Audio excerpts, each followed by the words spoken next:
It may look like it, but it's not the presidential debates. We're not going to take it that seriously.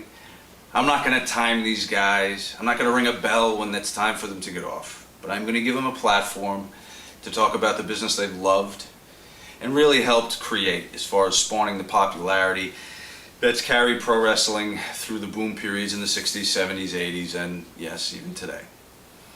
So Harley and Bruno, the Great Debate '08. Okay. Because we didn't have a formal coin toss, I will just, I will start here to my left. I'll start with you, Harley.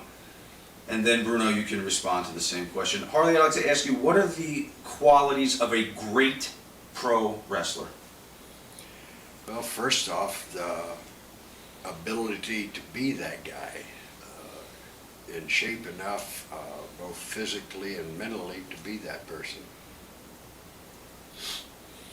Well, I agree. I think that what makes that guy special is a guy who really wants to be the best he can be and goes that extra mile to be the best as far as his training, as far as attitude, as far as behavior, a lot of things that kind of separates him a little bit from some of the other people, and that does make for a great, for a special champion or individual.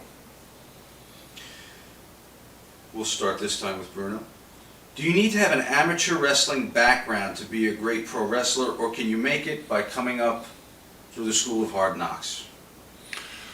I think it's not all of us have been national AU champions or Olympians or whatever. I personally think that I myself wrestled in high school, and I used to go up at the University of Pittsburgh under Rex Perry, and I trained with the Pitt wrestling team for a period of time. In fact, I was even offered a scholarship to go up at Pitt, but it was a year per year scholarship, and it frightened me because academically I didn't feel comfortable, because having come to this country not speaking a word of English, I didn't understand that easily. High school was not a picnic for me like it would be for most people, because when I came to this country, 6 months of language school and right into high school. So I had an opportunity, because my father knew this Italian contractor that he had worked for, who could get me in a union as an apprentice carpenter, and I had to make a decision whether I wanted to try college or go into carpentry.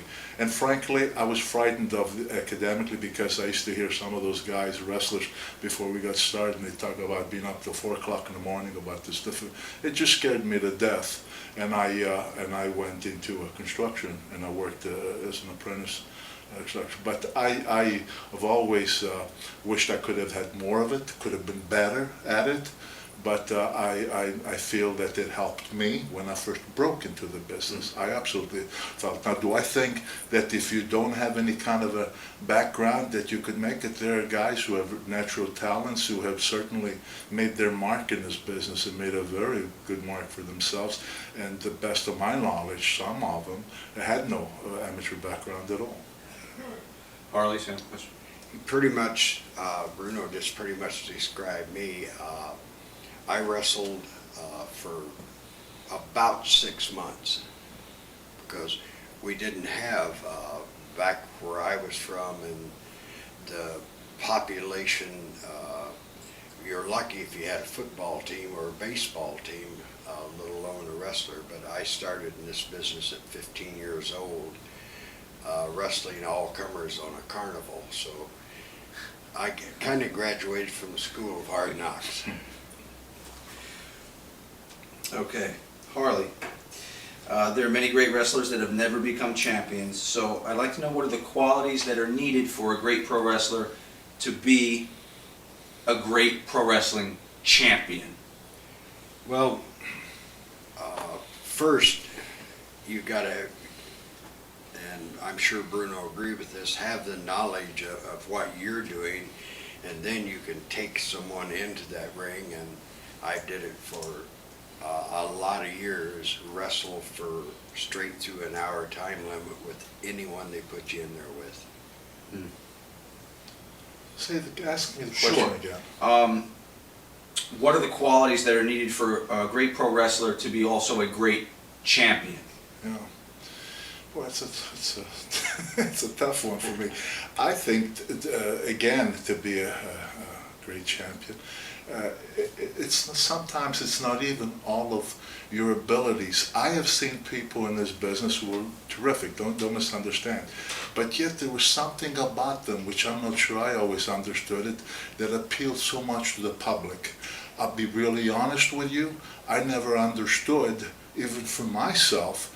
I'm always been very grateful to the fans, and I say that from the bottom of my heart because I give them credit for any success I've had, because without them I would have been a nobody if they didn't buy the tickets.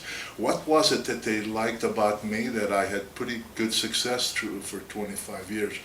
I was always grateful that whatever it was that they saw, that they were willing to buy tickets to come and see. But to this day, I honestly can't give a genuine reason.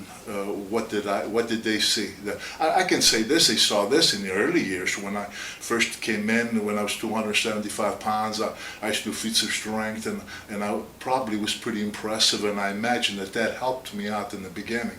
But I seen a lot of guys that I thought were pretty darn great with what they did, but they never seemed to, and I'm sure, Harley, I hope you agree, that never made it to that top, to where a promoter would give them the opportunity to be a headliner, but it didn't work. And I didn't understand that, and I'm not sure I understand it today.